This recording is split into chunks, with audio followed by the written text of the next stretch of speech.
What's going on, everybody? Welcome back to another edition of Generational Sports. Everybody's favorite part of their Monday afternoon or night, whatever you want to say. Looks a little different here, people. A little different. Don't be alarmed. Josh is out. He's a little sick. Pray for my boy. But it's okay. We got Luke filling in. My guy, how are we doing? Doing all right. I'm pumped for some playoff football. I know we had a good weekend. You didn't have the greatest weekend, but I'm I, sure you we're know, we're I, gonna I get would to say it that. was one to forget.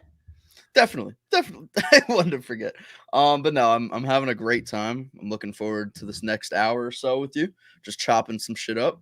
Let's talk some playoff. That's what I do all day anyway. Is just like talk football. So that's easy enough. That's exactly what my thing is too. Like, Yeah. I really sit here and talk like an idiot all day, and I was like, you know what, I should probably start like talking to people and Mm. have a platform for you. So you know what, I started doing this stuff. Oop, I did not mean to click on that. But Luke, tell everybody where they can find you first off. Obviously, want you to get your plugs out there, Mr. Yeah. TikToker, huh? Yeah. So I'm football fan zone or football.fanzone on TikTok. We got about 60, just hit 66,000 followers on there. I just make football content all the time. Today I was just shit talking the Cowboys pretty much all day. That's what we're gonna do Um, today. oh yeah. So it's fun. It's always a good time when the Cowboys lose because they're America's team, but America wins when they lose. yeah, exactly, and it's their fan base that has a big part to do with that. Joe, my guy, what's going on there, brother? What's up, Joe? Hope you having a good day, my guy. All right, but you know what? We'll get right into it. We don't, Luke's got a nice little watch along he's got to do at the end of this stream, so we'll get right into it. We'll start it off with how the playoffs started, and that would be with the Bengals and the Raiders. Obviously, up until that Cowboy game, it looked like it was going to be the game of the week, but the Cowboys and 49ers came in and stole the show. And there were some questions going into this one of, what does it mean for Burrow if he loses this game? And I thought, calm down. It's his second year. Yeah. He missed, part of his rookie year with that torn ACL. So I think he's going to be A-okay if everything doesn't go wrong. We got Matt in the Color Cast comments. How about them Cowboys? Matt, don't you worry. I'm going to get to that because I got so many things, so many wonderful things to say. But yeah, so we started off with that game, and it came down to the wire. There was that point where the Bengals were up a little bit. It looked like they could start running away with it, and then the second half they didn't do too much. The Raiders obviously started to come back, make their way into the game, and it comes down to the last play of the game. Obviously, hindsight is 2020 always. Everybody's looking like, oh, why didn't they throw it to Waller? Why is Carr throwing his double covers? Hindsight is absolutely 2020, but an absolutely wonderful game. Burrow gets the first win in Bengal, for the Bengals in the playoffs in what was it, 31 years? Yeah. No text message has ever been sent about a playoff win until right now when people were allowed to send text about the Bengals winning that game. So good on them. Luke, what did you take away from this game? How do you think Burrow looked? Where do you think the Raiders go from here? Because I don't know if you heard before we came on now. Obviously, we know what happened with Gruden earlier in the year. I don't know what they're going to do with their head coaching situation, but there's going to be a new GM in charge of finding that coach because Mike Mayock, who drafted more drunk drivers than all pros, has been let go. It's so weird because Mike Mayock was a draft aficionado before Loved him on NFL Network. Right? He was so good. Him and Daniel Jeremiah, it's like, what the hell happened? He comes in and fucking drafts Cleveland Farrell and just a bunch of just terrible, not even just players, terrible people in general. As you saw throughout pretty much the entire season, they had a new scandal every single week. But I think it's for the Raiders. It's definitely a credit to Rich Bisaccia for getting this team this far, and Derek Carr as well, because with everything that they had to deal with the entire season, it's incredible that they even made the playoffs in the first place. And I wish that they would have tied with the fucking Chargers week 18, so we didn't have to watch that game last night. We could have had, in a perfect world, we really would have had the Chargers and the Chiefs round one instead of that. And Raiders would have still played the Bengals, right? No, the Patriots would have played the Bengals. And then the Raiders would have played the Bills? Yeah, it must have gone that way. But it would have been a much better world, all I'm saying. When they go to the future and Squid and SpongeBob and Squidward's out there with everything's, chrome, would have looked like that. But we went with the Steelers instead. Yeah, it's shitty, but Joe Burrow is just like the coolest guy. Really, it's hard not to root for this guy. I mean, all he does is win, and just an underdog team like the Bengals. I didn't have them winning more than I want to say I had them at like 4-13 or something like that. Like Everybody everybody pretty else. much, yeah, everybody had him in last place. Nobody really expected him and Jamar Chase to have like such poise and such chemistry that would just take over the league so quickly. So I really think that they're going to give the Titans a run for their money. I really think so, especially with Derrick Henry not being 100%. He's going to be playing his first game in a couple months. I think this is a time for them to sort of pop off and maybe make a little bit of a run. Yeah, I mean that matchup, it gets very interesting because obviously the Bengals, looking at it, they gave up around 4.5 yards a carry throughout the regular season, and obviously we know what Derrick Henry can do against good defenses. So against a bad rush defense, it could get even worse. Mm-hmm. But where do you think? I'm curious too, like where the Raiders go from here, because the question is, do you bring back Derek Carr? Honestly, the interim coach, I can't, you did a wonderful job saying his last name. I can't do it. Fasaccia. Yeah, Fasaccia. There we go. Beautiful. But I think he's the first interim coach in NFL to take a team to the playoffs. Yeah. When, he got appointed halfway through the year almost. So I don't think it's crazy if they keep him as the head coach. I don't know what they do in that situation, but I am curious where the Raiders go because quarterbacks are a dime a dozen, obviously. Like we know, and it's such a stark drop off too. Like there's 18 to 20 guys who can play. Now that doesn't mean that they're the best out there. The Brady's, the Rodgers for you. See, I even threw that in there. And then you get to the Jimmy G's who are starting quarterbacks and are good, but are going to take you to the next level maybe. But you go past that, you're in some dark and murky waters out there. Yeah. So I don't think if I'm the Raiders, there's no way you can move on from Carr, is there? There's no shot. He's might be the only positive thing to come out of this Raiders season is Derek Carr and just him sort of taking that next step forward. I know that they didn't win this playoff game, but it's his first time in the playoffs. I know he led the Raiders in 2016, but then he got hurt the week before. And then they lost, I think, to the Texans or something like that. But there's no way you could get rid of Derek Carr. As for like Rich Fasaccia, I think it's all going to come down to whoever they hire as at GM. And I think the fact that they fired Mike Mayock and they're bringing in a new GM doesn't really make me believe that they're going to retain Fasaccia. Maybe they're going to move him back to his old role because it's going to be new management, new GM, and new regime. That wasn't there with Fasaccia, but they needed that for sure. Mike Mayock was a clown. John Gruden was a clown. And but I like Fasaccia. It's a feel-good story. I think before they fired Mike Mayock, I genuinely think that they were going to retain him. The team seemed to respond to him pretty well. I mean, I even saw him today on Twitter. He was writing letters, handwritten letters to every single player on the team. But I can't see a new GM coming in and retaining him because he just wasn't under his regime. So whoever they hire at GM, it's probably going to make that decision. So I guess we're going to find out. I'm curious to see how wrong you were because I know how wrong I was, and I want to know. I'm hoping that you had the same thing, so I don't look like the only dumb one here. Did you think it was a mistake when the Bengals drafted Jamar Chase like I did? I didn't think it was a mistake. I couldn't see the direction that they were going in because I thought their offensive line was so bad, and it still is really bad. They gave up the most sacks in the league.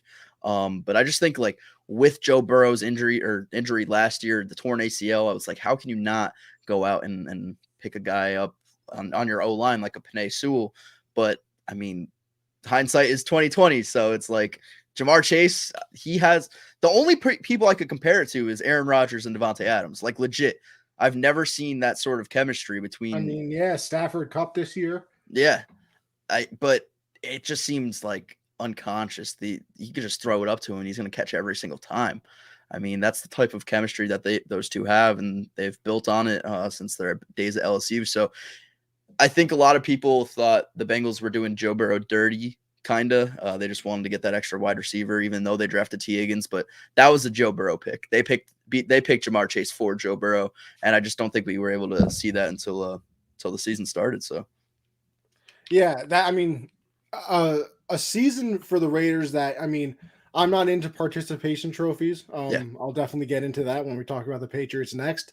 But this is almost a situation where I'm okay with it Mhm. because it shouldn't have happened. Yeah. It simply should not have happened. They should have never been in the position that they were in. And listen, Derek Carr is not going to get any award this year, but if I'm making one up, I'm giving him the backpack award because he clearly carried them to the position they're in. You have Henry Ruggs with his situation. You have John Gruden. You have an interim coach. You have two different people other than Henry Ruggs get released from your team for a DUI. Yep. He's been through the Antonio Brown situation. I mean, it wasn't this year, but still, he's gone through a lot, man. And I really do wish a lot of success on Derek Carr because for what he's been through with the Raiders, it almost feels like the Matt Stafford situation where you feel so good for him that he's on the Rams right now because it's like he really had to suffer through the Lions. And for Carr, he's really suffering through the Raiders right now, but he's done an unbelievable job there. Yeah, he's great. I think I'm going to knock on wood because I don't want this to happen, but if Devontae Adams is to go anywhere in free agency, I want to see him reunite with Derek Carr because I think that would make the Raiders just they'd be contending in the AFC West, and that's a lot you could say about that with the quarterbacks that they have in that division with Justin Herbert and Patrick Mahomes. So I think that makes the Raiders an instant, like dare I say, like Super Bowl contender. I don't know. I mean, hey, it makes them a hell of a lot better, and they were pretty good this year without somebody. I mean, you got to think about it too. They got into the position where they were. Waller missed a lot of time this year. Trust me, I drafted him in fantasy. The fantasy league that you won. Welcome to the Champions Club. Yes, sir. By the way, people, our fantasy league, 3 years running, 3 different champions. No dynasties here. Luke's trying to create one. I won't let it happen. I went worst to first too. I came in dead last the first year, and then last year I just missed the playoffs. So we worked our way up to the top. Fantasy football if you ever say you have skill at fantasy football, you're a liar, by the way. Because I drafted an unbelievably beautiful team. Didn't even, I think I lost in the first round. Unbelievable. Disrespectful in my eyes, honestly. Speaking of disrespectful, we'll go to my team, the Pats. Obviously, game did not end the way I would say a lot of people thought. I thought the Bills were going to win. Now, let me cover my bases here so people don't call me out. Did I pick the Patriots to win on this show? Absolutely. But I did preface it by saying I have to pick with my heart and go with my boys. But if I was picking with the good old noggin up here, I would have went with the Bills. That's just, by the way, I'm right either way in that situation. Luke, you see how you twist words like that? Exactly. But yeah, it was embarrassing. As for me, I look at it and they're just not good enough. This year was unbelievable what Bill did. And I give Bill a lot of praise a lot of the time, but I also don't like the fact that it's almost, sacrilegious to say that he's not good at things. Luke, did you know that Josh Allen hasn't punted the last 20 possessions against the Patriots? It's crazy. Last 20 possessions, the man hasn't had to punt the ball one time. I mean, listen, people are going to say, oh, well, the defense, the players are kind of old and this, that. That doesn't happen to the Jets. That doesn't happen to the Jags. And I mean, that's, talking about bottom of the barrel teams. They just don't have the talent to do what they have to do right now. I'm still not the biggest Mac guy. I've said it from the beginning that it was a mistake to let my guy, the GOAT, go, but I have to move on from that, even though I never will. I don't know where I sit on Mac. It's still, rookie year. He did well. And then, towards the end of the year, it kind of all fell apart after the bye week. But the whole team kind of fell apart after the bye week as well. They lost to the Bills. They lost to the Colts. They beat up on the Jags because who doesn't? I guess unless you're the Colts. And then they go on and they lose the last game of the year to the Dolphins. So they're just not talented at the right positions. I think they have a great running back room with Harris and Ramondre Stevenson, and James White will come back and even without him, Brandon Bolden kind of stepped into that position and did what James White usually does. And then, you go over to the wide receivers, and to his credit, Bill tried to build up that room because as much as I love him as a coach and think that he's done a wonderful job, he can't draft. Like he cannot draft skill position players. It's not, you know, it's not a opinion of mine. It's a fact. I mean, who needs Justin Jefferson or DK Metcalf when you have N'Keal Harry? I mean, N'Keal Harry, just obviously so clear-cut number one wide receiver, Devontae 100%. Adams. Yeah. But I mean, you got Kendrick Bourne in there. He played solid this year. He had a good season. Yeah, I was more impressed with him than I thought I would be. I didn't really know too much about him when he came over here, honestly. Nelson Aguilar didn't really do too much. Yeah. Hunter Henry had about 7 good weeks during that stretch. Other than that, he kind of disappeared. Jonnu Smith, who I was very excited to get. We got Bill over here talking about he's the best tight end after the catch. Blah blah blah. Nothing. Somebody get the milk carton out. Yeah, nothing. Because I couldn't find him the entire year. I mean, J.C. Jackson makes an all-pro team. He's pretty solid, but when Stephon Diggs is your father twice a year, that's definitely not the greatest thing ever. They're kind of slow at the linebacker position. Dante Hightower really isn't the same as he was. I still love my guy, though, for getting me that Atlanta Super Bowl. But there's just positions that they have to improve upon, and it scares me in a way because it's a position like wide receiver that Bill, the GM, is not good at.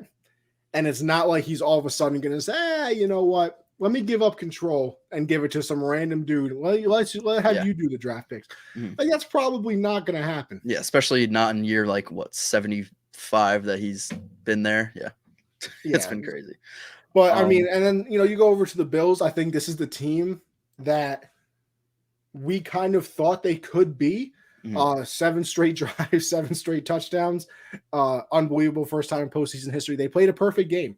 There was no punts, no interceptions, no fumbles, and there's no field goals even. The only third down that they didn't convert in the game was the kneel down at the end. So that's not what you want to see either. But I think this is the Bills team that, I thought that they could be. I've been high on Josh Allen kind of from the jump. I know obviously his rookie year wasn't great. Even his second year was not the best, but he improved. And then all of a sudden you end up getting Stephon Diggs in your third year. You become a brand new man, an MVP candidate. They have the number 1 defense in the NFL this year, according to everything. So I think this is a team that's going to give people problems. And, we'll obviously get into our predictions later. But in my head, it's hard to see a game that's probably going to be better than this Chief Bill game during the divisional round. 100%. The Bills, not last night, 2 nights ago, looked like the team that we thought at the beginning of the season was the best team in football, offensively and defensively. They had the number 1 scoring offense and number 1 scoring defense for the first majority of the season, the first half. Yeah, especially doing that against a Bill Belichick led defense was crazy. That'll never be done ever again. Literally, I can't see that being done Let's ever. pray. I don't think that'll happen. But yeah, going back to the Patriots, this team, I thought there were some bright spots on this team. I think Damian Harris was a bright spot. That's someone that they're going to build around. I think Hunter Henry, although he didn't have the greatest season, I think he's definitely solid there. And I think Mac Jones, the thing is, he was, I feel, the perfect quarterback to go from college, from a Nick Saban-led offense to a Bill Belichick-led offense. We know that Bill and Nick Saban are good friends, and I'm sure Nick put in a great word for him. And we should have seen the writing on the wall that they were going to end up drafting Mac. But the thing is, I really just can't envision Mac Jones improving and getting better and taking that next step. And I know you really just can't count your chickens before they hatch, but I don't see it. I don't see it. He ended the season pretty poorly, losing to the Dolphins and then that performance against Buffalo. I think you're going to have to put some serious weapons around him, and I think you're going to have to become a run-heavy offense. Not that they weren't this year, but I think they're going to have to start building more around the run and let Mac Jones just play some play action football, because he was 10% more accurate on play action passes than he was just regularly. And that's the type of offense that you're going to need to build. Now, will Bill Belichick change his philosophies and sort of make those changes that's needed to make this offense successful? Who knows? We'll see. But they're going to have to find another weapon for him, because Kendrick Bourne can't be your number one wide receiver. I think he took a big step forward this year, but I don't think he could be your number one. And then defensively, Stephon Gilmore, trading him, I don't know. I don't know how I felt about that. You don't got to tell me. Your boy was upset. Mm-hmm. I mean, why? Listen, he wanted a new contract, sure.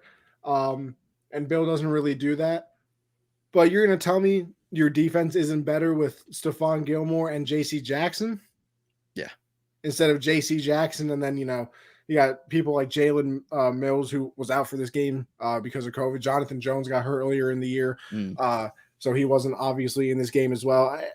I didn't like it. I didn't love it, especially for what they got back for him. What was it, like a second round, sixth round pick or something like that? Oh, shit. It was way lower than I thought. It wasn't, it definitely wasn't, the compensation that your boy would have liked for a Mr. Gilmore. But yeah, I agree with you. Unfortunately, I don't know how much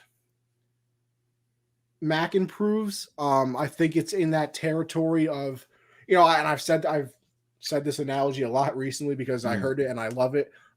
There's kind of quarterbacks that are, the head of the train that, pull everybody else behind them. You obviously look at your Rodgers, Brady, you look at Mahomes, you look at, all the elite level quarterbacks out there that we all know and love. Yeah. Russell Wilson, what he did with the Seahawks all those years. And then there's people that are getting pulled. Like, there are people in this league that are starting quarterbacks that we know are getting pulled from their team. You look at Baker Mayfield. I don't think he's ever going to be the reason you win. You look at Jimmy G. I don't think he's the reason you win. Definitely not. So there's people like that, and I think Mac falls into that category. And that's where it always gets tough for me, because it's, you don't want people – because like I said, quarterbacks are very hard to find. So if you can find somebody who can even get you into the position of being competitive, that's always good. But I wonder – if this is a situation where, Jimmy G, like I said, definitely not, pulling everybody. Bill loved him. Yeah, and he's a winner.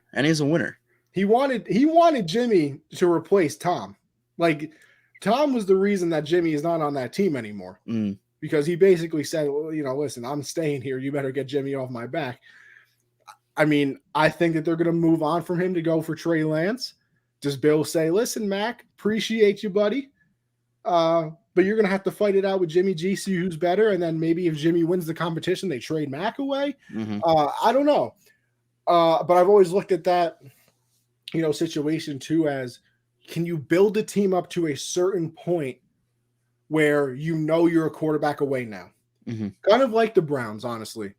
They obviously have an unbelievable run game with Chubb. They have some nice weapons on the offensive side of the ball.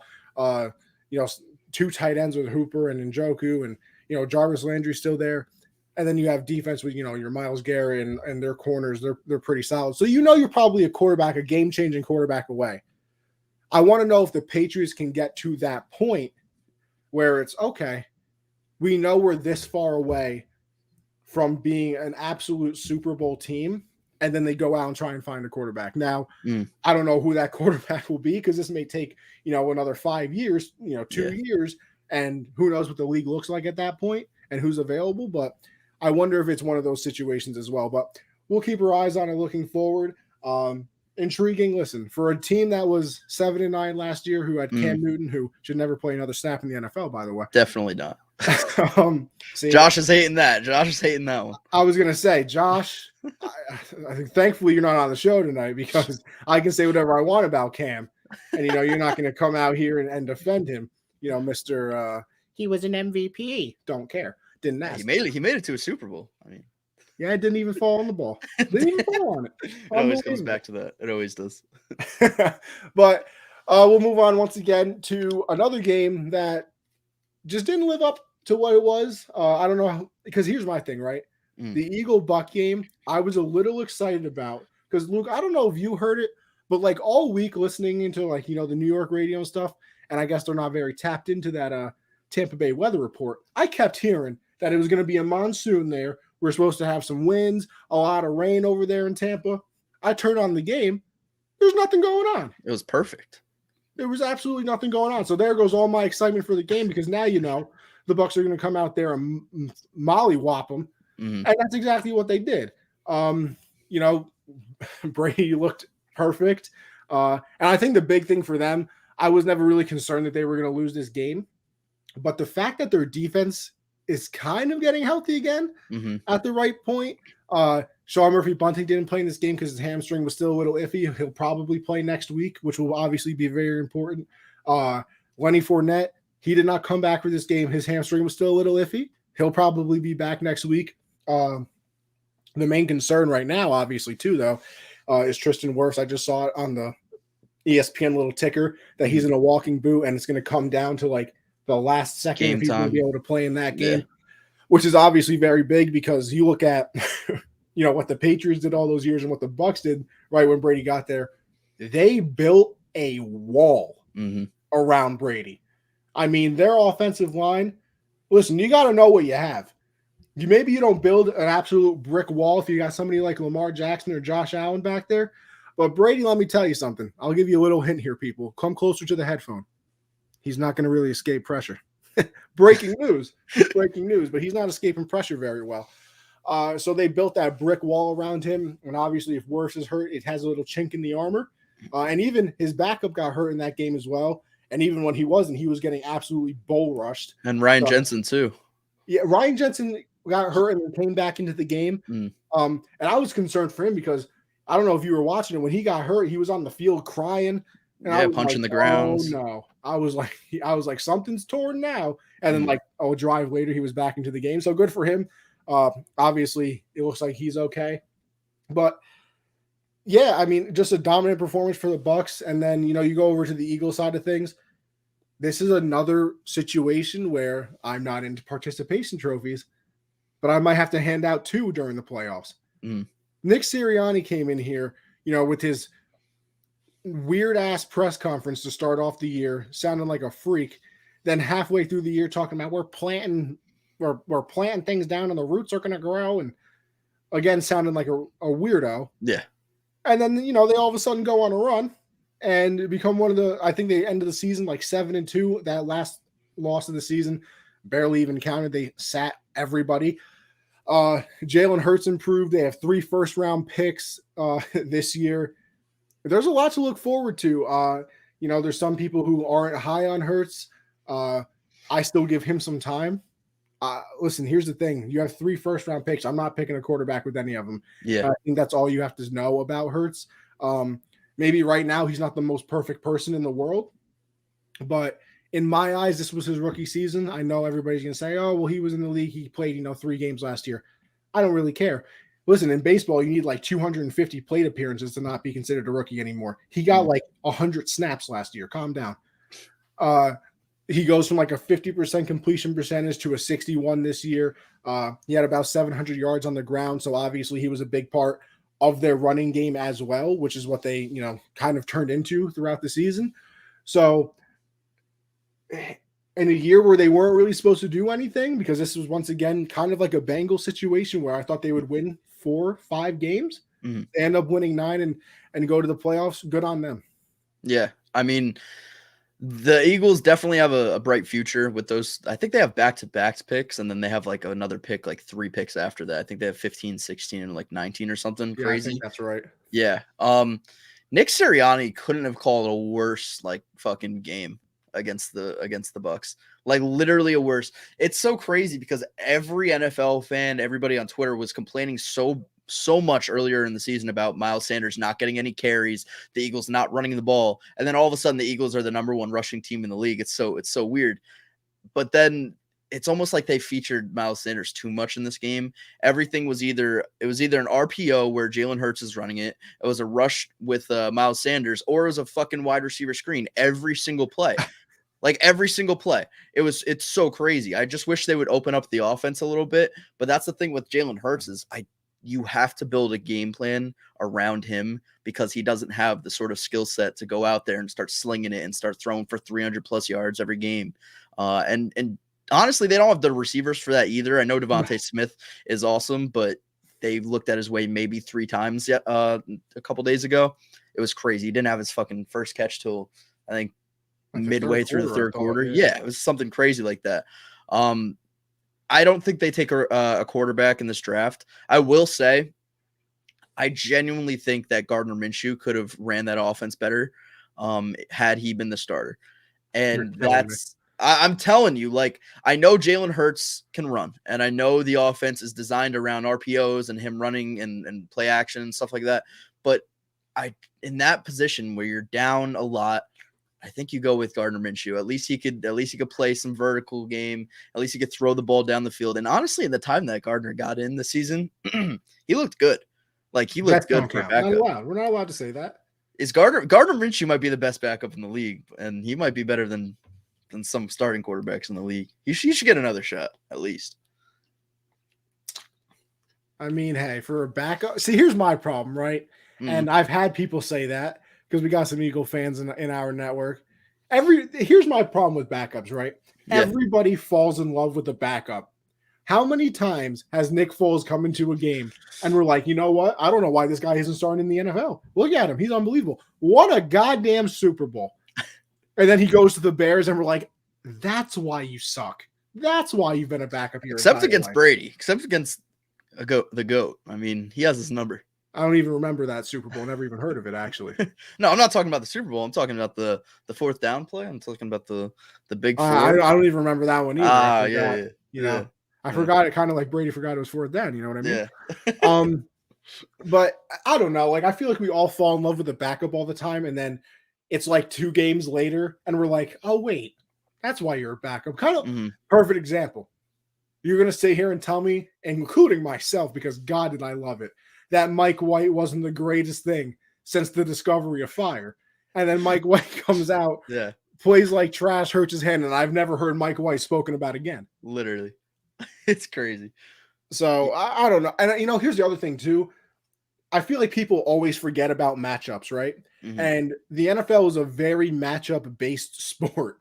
And this was the worst one the Eagles could have gotten. 100%. They would have rather played any other team in the NFL, probably.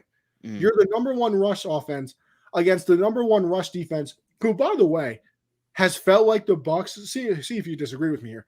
I feel like the Bucs have been the number 1 rush defense for like 65 years in a row. They have, and it's weird because I think they've been number 1 in the last 3 years. I actually think they were number 3 this year, but they've been like top of the barrel for the past couple of years. But the year before they got really good, the year before Bruce Arians came in and Jameis threw 30 picks, they had like the dead last worst rushing defense, and it completely flipped the switch. I don't know what Todd Bowles is drinking, but like I need some of that. I need some of that on my D line. Listen, he should have been drinking that when he was the coach of the Jets. Hey, I saw speaking of your world, I saw a beautiful TikTok, bro. I can't remember who it is, but it was a former Jet player, and he was talking about the time like Ike Imupali or whatever his name was punched Geno Smith and broke his jaw back when Todd Bowles was the coach, man. And he told the story, and it was fantastic. And he was out for like a month, right? And then like the next day, Todd Bowles like comes in, he's like, "Yeah, we know about the sucker punch." And like all the players were like, "Sucker punch?" He sat right in front of him, and they knew it was coming. It was unbelievable. I got to try and find it again. I would send it to you. It's fantastic. There's nothing better than when former NFL players get on social media and just tell you all their stories. Bro, this man Isaiah Crowell got on TikTok, talks about everything. He's like, "Yeah, bro, we should have made the playoffs because then you get an extra like $60,000 if you win the Super Bowl. That's another $350K." Yeah, I was like, "God damn, Brady must be rich." I mean, the only guy I don't want to see on social media is probably AB. AB isn't ever a guy you want to see go popping off on live. I'm a big fan of the fact that he said I probably could have handled it better. Yeah, what? Probably. Yeah. Maybe next time let's not strip down to our bare chest and throw everything in the crowd and start doing jumping jacks literally as like a play is going on the other side of the field. He was literally on the field. They thought that he was a fan. Could you imagine if security went and just fucking bull rush tackle him? Bro, can you just imagine AB though trying to get tackled? by security, and AB's out here hitting all his NFL moves, though, he probably would have had them breaking ankles out here. Oh shit.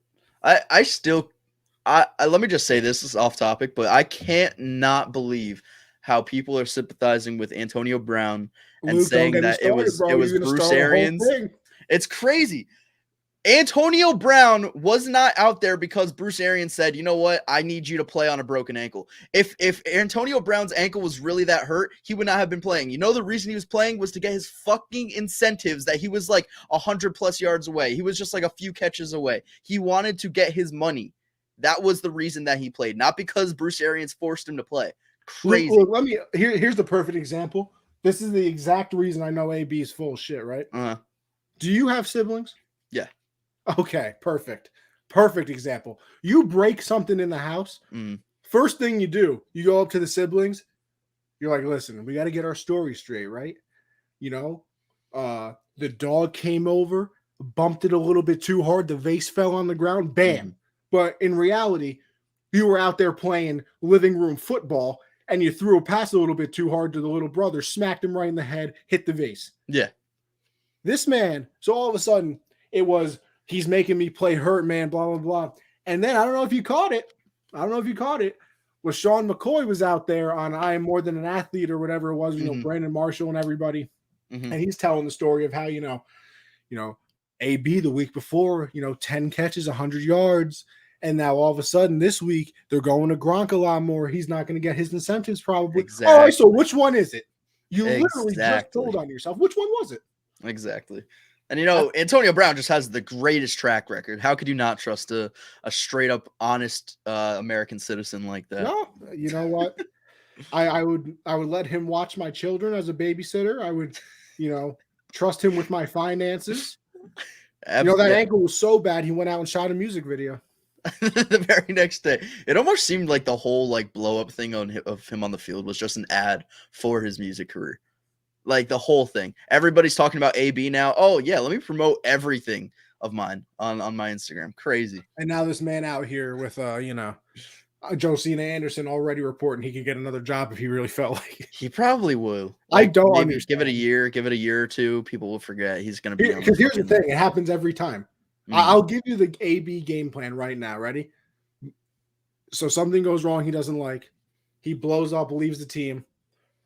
He blames everybody, burns the bridges. Apology tour, re-signed with the team. Yep. It's a textbook example. Yep. It's going to end up with the Browns in a few years. I'm telling you. It will be the Browns, too. It fucking will be the Browns. No, you can't tell me he wouldn't look perfect in a nice Dallas Cowboy star. Oh, he would. They have a track record. I mean, they love people who are bad. He would. This man, Greg Hardy, was the perfect fit on that team. Never seen anything like it. Which I've never also seen anything like the ending of that game, as we'll go into that one as well. Listen, this is my time to shine. Because every time, all you little Cowboy fans out there, right? I said, I'm the Cowboy hater. I'm the Dak hater. Blah, blah, blah. How's it feel? I got a question for you. How we doing today? Huh? You're sitting at home with the rest of us. You can't make fun of nobody. I'm a Patriot fan. You can't even make fun of me. I might have lost terribly, but guess what? You're same couch as me. You took the same flight home, even though the game was in AT&T. It doesn't matter. That's even worse. The game was in AT&T.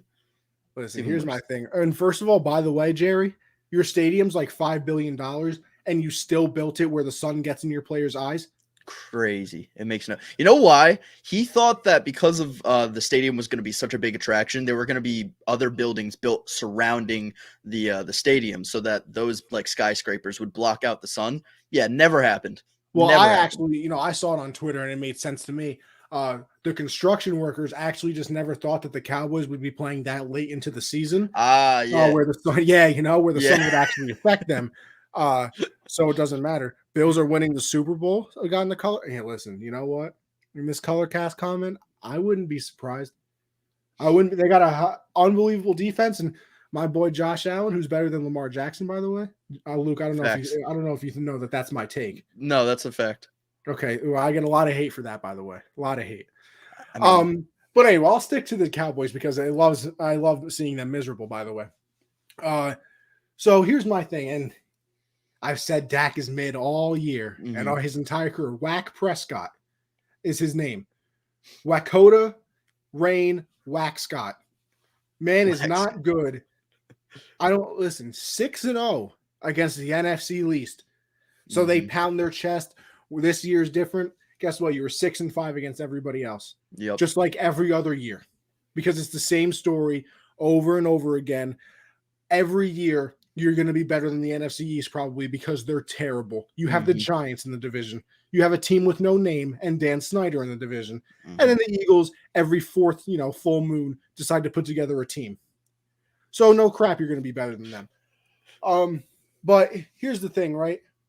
How do you not blame this on Dak? And how do you not? Well, first of all, and also Mike McCarthy, because Mhm. I don't care what you say. Discipline is on the head coach, and it always has been. The fact that you have, what was it, 14, 13 penalties in this Yeah. game, which was tied for like the most, I believe, in NFL or at least Cowboy history. Mhm. How do you let that happen? Especially at the end of the game, Randy Gregory with that holding call Yep. on defense Yeah, let me just against pile O'Brien, drive who him he right into the tackles. ground. He wasn't even in the play. You weren't even getting blocked by him. He was running past him and he tackled him to the ground. Mhm. So, idiot. Anyway, we'll go to the game. They got absolutely out-muscled. First of all, that first drive of the game was the easiest touchdown I think I've seen in the NFL all year. Yep. And then it's the typical Dak game. It's they're down 24-7 or something of that nature in the fourth quarter. He had, I believe, 125 passing yards up into that point, one touchdown, an interception.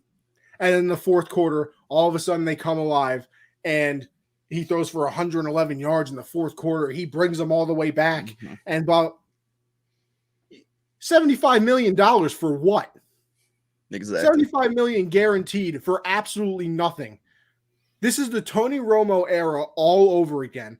You're going to be fine in the regular season because you play in the NFC East, and then you're going to do absolutely nothing in the playoffs. What is he, 1-3 now? Yeah. And 2 of those losses were at home, by the way, which, is supposed to be your great home field advantage. Well, let me tell you another thing. I saw a whole lot of 49er red in there, by the way. Yeah, I was about to say. So that home field advantage, I don't know how big it is anymore, by the way. But, yeah, 75 million for what? Zeke is absolutely useless now, by the way. And I mean, just absolutely useless. But you're also not going to be able to trade him because who wants that contract? You Mhm. couldn't pay me to take it, I'll tell you that. And then, everybody's focusing on that last play of the game. And for once in my life, I'll agree with Jerry Jones because he came out after the game and said it shouldn't have come down to that play anyway. Yep. And first of all, they're not even wrong. What do you want the back judge umpire to run as fast as Dak Prescott? Let me tell you something. He's like 55 probably. He's not in his physical. He looks NFL faster prime than anymore. Zeke, to be honest. He looked You know more what? athletic than Zeke. It might be an absolute point right there. He might be as fast as Zeke. You're not wrong. You want him to all of a sudden, turn into Usain Bolt and spot the ball. And then the other thing too, any smart person, the umpire has to touch the ball before it's in play. So why would you put it down and create your own spot? Because first of all, it wasn't even the right spot anyway. Yep. If you look at the ref, he grabs the ball and pushes it back because they weren't even in the right spot. Yep. So it shouldn't have come down to that play. And then Dak after the game, they're throwing trash at you guys. That that's BS. Like nobody wants to win more than us. And then the announcer corrects them and says, "Oh no, they were throwing trash at the refs." And he says, "Oh, good on them then." So you're a little crybaby bitch too. Yeah. I mean, that's typical with everybody on the Cowboys. Dak Prescott and Mike McCarthy, 2 completely different people, but they both wear the same fucking clown makeup at the end of the day. It's crazy.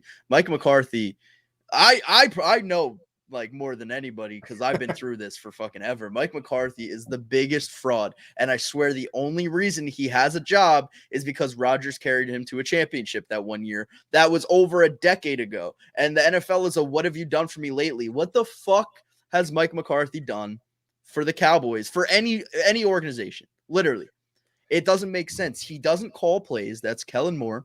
He doesn't make personnel decisions. He doesn't do anything behind the scenes. That's all Jerry Jones. He doesn't get the team motivated or prepared to play. That was very They apparent. come out flat every time. Every time. What does he do? And then I get the notification on my phone this morning that he's safe for 2020, the 2022 season. Honestly, good. I'm glad as a Packers fan that they're keeping him because it's so dumb and it's so typical of the Cowboys, though. But yeah, the game shouldn't have come down to that last play. Even before that last play, I knew that the Cowboys were going to lose immediately after that fake punt.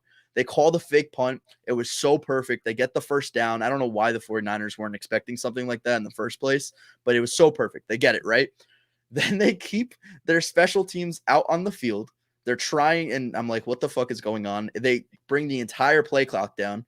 And then Tony Romo's on the broadcast. He's like, oh, they're trying to force Kyle Shanahan to call a timeout. Meanwhile, the entire 49ers defense was out in the field. It's not like their special teams, their punt return unit was on the field. It was their fucking starting defense. Sorry, I don't know if I'm allowed to curse on your show, by the way. Okay. Yeah, it was their entire starting defense. Why would he call timeout there? It made no sense. Then they're like, oh, okay, never mind. We'll bring the offense back out. Then the offense comes back out.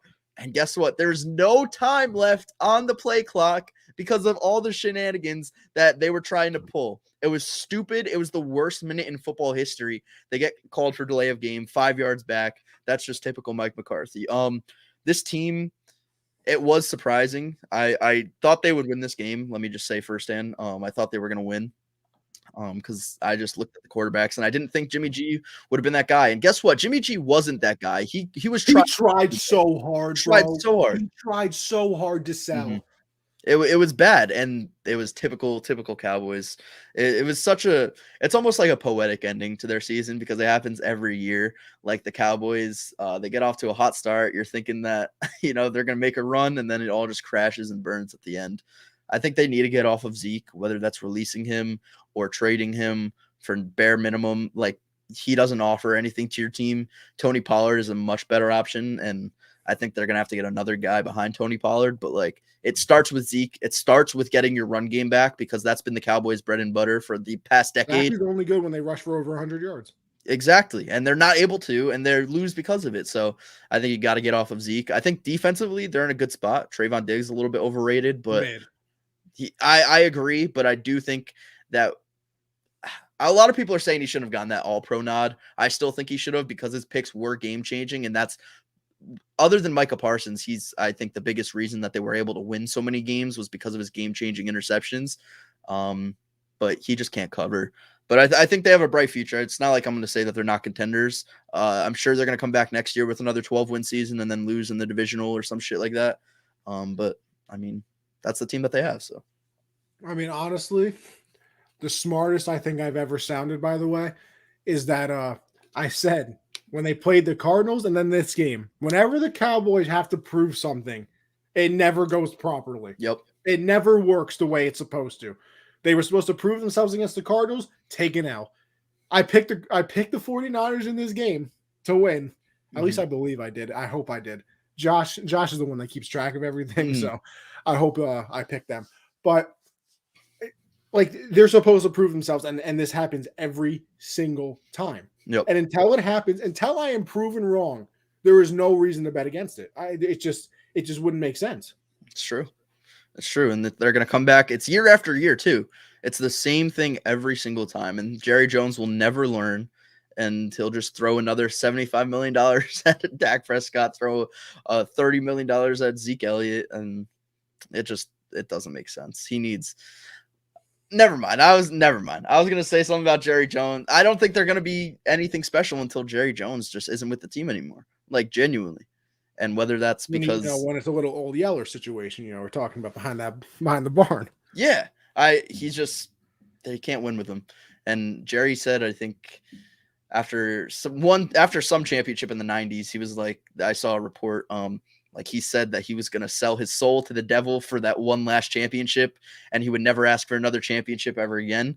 Yeah, that's turning out to be true. I don't see Jerry Jones ever getting another ring for this team, for honestly ever. I'm not going to sit here and disagree. Like I said, Dak $75 million to lose in the first round every year, and then I got people trying to tell me that he's still special. I just listen. The intangibles, sure, he's a fantastic. All the tweets today though, have been fantastic because Mhm. apparently like he told all the people to like donate $500 to the practice squad players Yeah.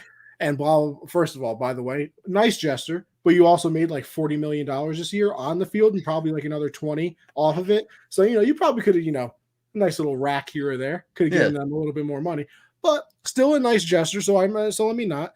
Dak is a good quarterback when he's not a Super Bowl quarterback. Stone Sports, I see. Mhm. That's all I'm trying to say. I've never said that Dak is, listen, the beginning of the year, I said he was a top 15 quarterback, and I think that's where he always will be. Yep. There's certain things that he can and cannot do, and leading a team, like we talked about earlier, where you have those leaders of people, that's not what he is. Exactly. He They're will going to do with never. him what they did with Romo forever. A Stone Sports. It's like you went back in time and stuck it right out of my brain because I said that earlier. It's the same thing. It's the same thing, and it has been for the last 30 years with the Cowboys. Honestly, last 30 years, and they will just never learn, and we just have to accept it that they will never just get over the hump, and they won't do anything about it ever. See, the thing is, though, the beautiful part about it is too, though, Luke, we can accept it. Oh, It's for the sure. Cowboy fans that never accept it. So every year we get to see them get their hopes up and then crushed once again. And honestly, it might be one of the best things in sports every year. I mean, that's there's true. there's certain things you can count on. Like a Tom Brady team's going to be good. The Packers are going to lose in the NFC Championship game. Here we go. And the Cowboys will be one and done. That's like, it's sad when the Cowboys don't miss, or when they do miss the playoffs, because you always have that nice saving grace. Like if your team isn't in it in the end, like you always have that saving grace of, yeah, the Cowboys are going to lose in the playoffs. At least I know that. At least I can poke fun at the fans. But like when they don't make the playoffs, like they haven't for the past couple of years, it's like a weird feeling at the end of the year. It's so beautiful when they do. It is. Luke, I don't know how much more time you have left. We could go till 8. All right, perfect. So we'll move off of this. Listen, there's not much to talk about this Chief Steeler game anyway. Yeah. Listen, the Chiefs did like this felt like a regular season game. Mhm. Like the Chiefs did what they were supposed to do. There was no point in this game where you thought the Steelers were going to win. Like even after TJ Watt gets that strip sack and it's a touchdown, woo, big deal. Doesn't matter. The Chiefs come back. What did they put up? Like 40 plus points. Yep. The Steelers put up 21, but that's all garbage time, kind of like what Dak does every single game. But yeah, I mean, I guess the biggest thing to take away from this is Big Ben's probably done now. Yeah, Big Ben, what a career. Yeah, an unbelievable career for him. The 2 Super Bowls. He has like the 3rd most passing yards in postseason history now. A great career for him, and I don't think it's that much of a hot take to say he was the best quarterback out of that draft class. Of 05? Or 04? That was the Rivers and the Eli one. So I'm taking Ben over them. Yeah, that's fair. Definitely. I mean, Phillip Rivers, you can make a case, but he just hasn't had the postseason success that Ben has. So yeah. But yeah, I mean, like I said, I don't know if you have anything big on this game, but I mean, it Definitely was not. Definitely not. I will say I had Chiefs minus 27, and the fucking Steelers, they killed my spread, and they just had to score at the end, right? Made me sick. Now that betting is legalized in New York, the bank account's taking a little bit of a hit because I think that I'm very good at things, even though betting is a very difficult thing.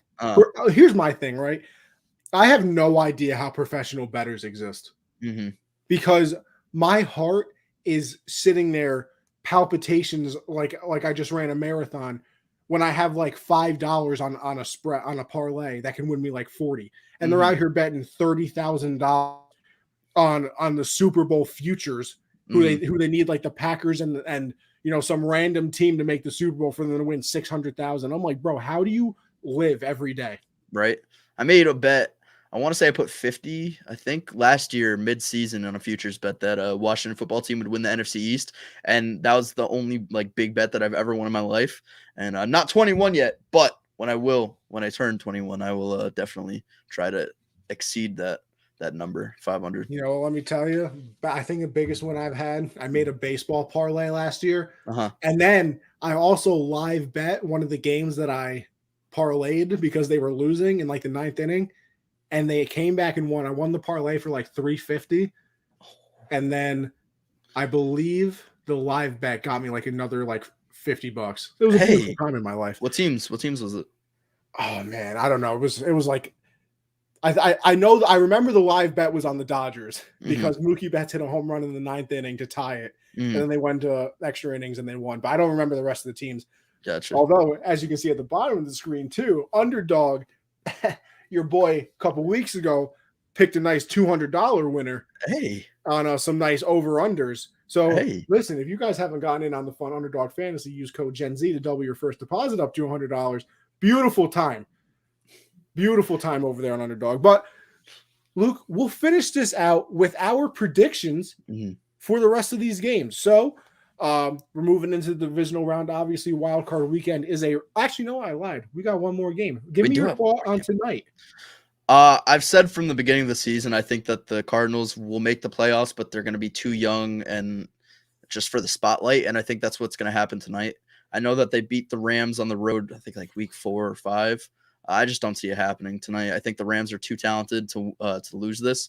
And the Rams are in win now mode. Like they have to win now or else I think Sean McVay goes on the hot seat if they don't win this game. Like genuinely, I think they, with all of the assets that they don't have, actually, lack of draft picks for the next so years, like 10 years plus, they're gonna have nothing. Yeah, they hate first round picks. They're the opposite. They're literally the opposite of the OKC Thunder.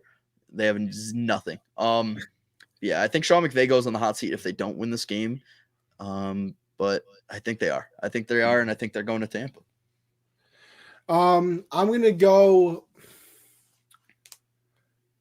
You know what? I want to be different, so I'll go with the Cards. Do I believe it in my heart? A little bit. I can see it happening. I can see it happening as well. They're an unbelievable road team, which is weird that they don't like playing at home. You would think it'd be the opposite. But also, Matt Stafford, man, just recently, it's been a lot of interceptions to the point where you're worried that he's going to throw one too many early in the game. And even though he's technically been the best fourth quarter quarterback this entire season, but at one point it's going to get a little bit too much. And it's usually around the playoffs because you're not playing just some random team anymore. You know, this isn't the Ravens who have absolutely nobody left on the team. This is the Cardinals who are in the playoffs for a reason. So I think one too many early mistakes, if he makes them, changes the game for the Cards. I'll go with the Cardinals in this one, but that'll set up our divisional round games. Technically, we'll start in the AFC. We have the Titans and the Bengals. Hey, the spread's only about a 3.5 here, and you get 3 points for home field advantage. So they're saying this is a toss-up, and I can absolutely agree with them. Yeah, I'm gonna go with the Bengals here. I feel like the Titans are one of the most forgettable number 1 seeds in recent history, and I feel like nobody's given them credit, including myself. I can't see it. I don't think. Ryan Tannehill's been a little bit disappointing this season. I mean, hell, he was my MVP pick before the season started. I'm not going to lie. I thought Julio coming in, I thought it was going to be a whole new offense. Yeah, that's okay. Wrong. I think last year I picked Carson Wentz, so, you know. Hey, that's not too bad. Yeah, I'm going to go with the Bengals here. I just don't really believe that the Titans are going to be – I feel like they're going to try to insert Derrick Henry a lot. I think they're going to be running him a lot. I think they're going to be excited to have him back. But Derrick Henry, 1, is just not 100%, and 2, is a little rusty, right? He hasn't played since almost mid-season-ish. Still top 10 in rushing yards, by the way. Which is crazy. Not many running backs went over 1,000 this year, which is weird. Was, a little bit of a down year besides Jonathan Taylor, who was Christ reincarnated. Yeah, so I'm going to go with the Bengals in this one. I think Jamar Chase is going to go off. And the Titans' defense has been improved. But I think if this is a shootout, the Bengals win it like 10 times out of 10. Because I don't really believe that Ryan Tannehill could win you that sort of game. So if the Bengals go up early and, forces the Titans to go away from their offense, go away from their tradition of running the ball, I could see the Bengals definitely taking this one. Yeah, I'm going to go with the Bengals as well. I think you laid it out pretty well. Playoffs, you usually have to score points. I think 24 is usually the magic number, it always feels like, to score points in these games. And unless Derrick Henry comes back in beast mode the way that he usually is, Tannehill's probably going to have to pass. And like you said, it's his second year, but I trust Joe Burrow a lot more in a passing game than I trust Ryan Tannehill. I mean, the dude threw 4 interceptions against the Texans, so a little bit of a tough life out here. So I'll go with the Bengals too. game of the week for me, by far, easily, is the Bills and the Chiefs. Listen, I rode with Josh Allen while he was down bad. I'm sticking with it. I'm picking the Bills. They're going into Arrowhead. They're going to win for the second time in Arrowhead this year. And it'll make me feel better about myself, too, because that means the Pats lost to an even better team. Yeah, that's all. You could always take solace in the fact that you lose to like the Super Bowl champion or whatever. That's why my loss to Brady last year wasn't too bad. No, that still hurts. That's a lie. It still hurts. I'm gonna go with the Chiefs. I picked the Chiefs. Before the playoffs started, I had the Bills winning, and then the Bills going to Arrowhead. I just think, honestly, I don't know what I think because we saw the Bills go up, what was that, week 3 or something, and just demolish the Chiefs. But the Chiefs defense has gotten progressively better as the season went on. And I think ever since they moved Chris Jones back to the inside D tackle where he's traditionally at, not on the edge, that's when their defense started rolling. And then you see Melvin Ingram start getting some big plays, and they had that goal line fumble recovery for a touchdown just to beat the Broncos. Like, it was crazy. But I think the Chiefs defense is going to have to play a really good game. And I think they are. It's a toss up. Like you said, it's 2.5. They're 2.5 point favorites, which you can't get more of a just pick 'em game. Cause like you said, you get the 3 for being at home. I'm going to go with the Chiefs here. I just have a feeling, and just like a trust that the Chiefs will win this game, but I would not be shocked at all if the Bills won this.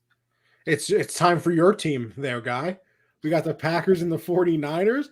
Tell me the reason the Packers are just going to blow out the 49ers. Come on, give it to me, Luke. The reason the Packers are going to blow out the 49ers is because I'm going to be at this game. Oh, look at you. Yeah, it's my first game at Lambeau. I was actually sick to my stomach that the 49ers won that game because I knew this is another one of those matchup situations that don't really favor the Packers. Not even that. I was sick because I knew if the Packers were playing the winner of the Rams-Cardinals, they were going to get the Sunday game, and it wasn't going to be that cold on Sunday. But now that they get the 49ers instead, they have to play on Saturday night. It's going to be maybe 1 degree there. It's going to be it's going to be a good experience. A little bit more, you'll feel better. Yeah, I'll have to. I think it's not a great matchup for the Packers. But that being said, a lot of people are looking at it like from that angle, but nobody really is the Packers aren't a great matchup for anybody either. You know what I'm saying? Packers were 8-0 at home this year. They already beat the 49ers earlier in the season, week 3. They went on a game-winning field goal. I just don't really think that Jimmy Garoppolo is going to be able to come and play. I mean, he sprained his throwing shoulder on top of his already like ligament tear that he has in his thumb, and in like 3-degree weather, with a full Lambeau, a packed Lambeau. I think the Packers take this. I know a lot of people are scared, or not scared. They're thinking that Kyle Shanahan's run offense is just going to tear the Packers apart because the Packers all of a sudden have just a really weak run defense, which is overblown. It's blown out of proportion. The Packers run defense isn't that bad. But the biggest thing for the Packers, they're the healthiest they've ever been this late in the season. Ever been. They might be the healthiest a team has ever been. Like, they're getting Jair Alexander back. Zadarius Smith is coming back. David Bakhtiari and Josh Myers are already back on the O-line. They're getting Randall Cobb.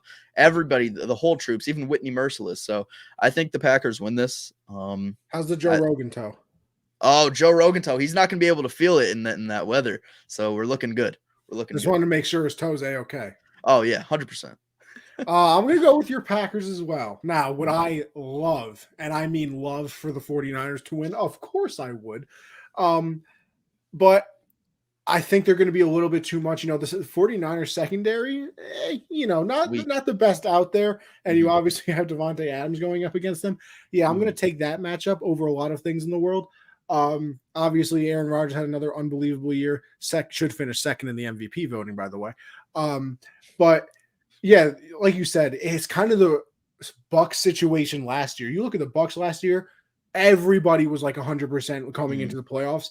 And now this year for the Packers, it's the same situation. You got it, and it's not little people coming back. It's not, your backup tight end and things. It's an all-pro cornerback. It's an all-pro left tackle. It's an unbelievable linebacker, a Pro Bowler. I mean, you're getting big people back at important key positions. Nick Bosa might not play in this game. Fred Warner got a little dinged up in that game. He might be, a little. He's not going to be 100%. You already said Jimmy's not. I'll go with the Packers.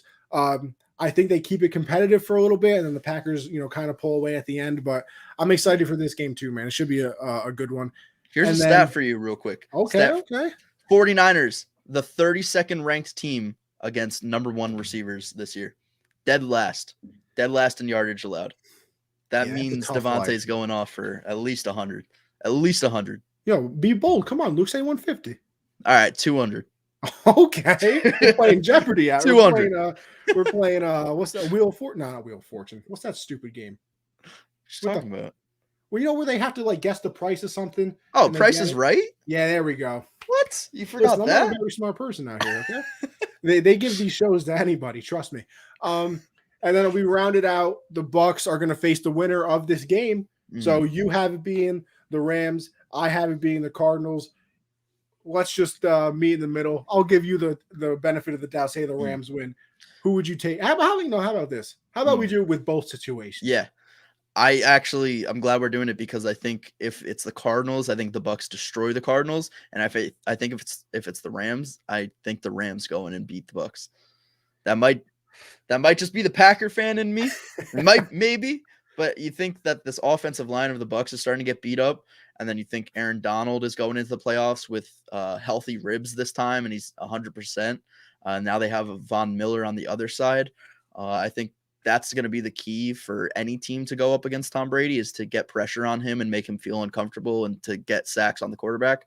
And I think the Rams, other than I don't know if there's another pass rush better than the Rams right now. Probably the Steelers, maybe, but you're talking about Von Miller. You're talking about Aaron Donald. You're talking about Leonard Floyd, all going at him. I think the Rams are a really good matchup against the Bucks, especially with the Bucks' lack of talent at the receiver position right now. That means Jalen Ramsey could just go on Mike Evans the entire game, and you really don't have to worry about anybody else. I like the Rams to beat the Bucks, but if it's the Cardinals, I think, like I said, they're going to be too young for the spotlight, and I think the Bucks take that. Well, listen, Luke, it's fine. It's okay that you said it's the Packer fan in you because it's the absolute Tom Brady fan in me that no matter who comes into that stadium, I ain't picking against Mr. Tom Brady. Yeah, absolutely not. And believe it or not, obviously Brady is the key to victory. It's a quarterback. The quarterback is always the key to victory, whether you like it or not. I think it's really important that they're starting to get healthy on defense. We obviously saw it in that Eagle game. Shaq Barrett came back. Devin White came back. Levante David is there. Sean Murphy-Bunting will probably play next week. Yep. Leonard Fournette's going to come back. They'll be able to run the ball a lot better. Gronk is still there. They got, since AB left, they got people involved in, that last game of the season and then the wild card game. And I said it before when we were talking about, this game that's about to happen, the Rams and the Cardinals. Matt Stafford makes that mistake. Yeah. If you're going to make mistakes against anybody, it better not be Tom.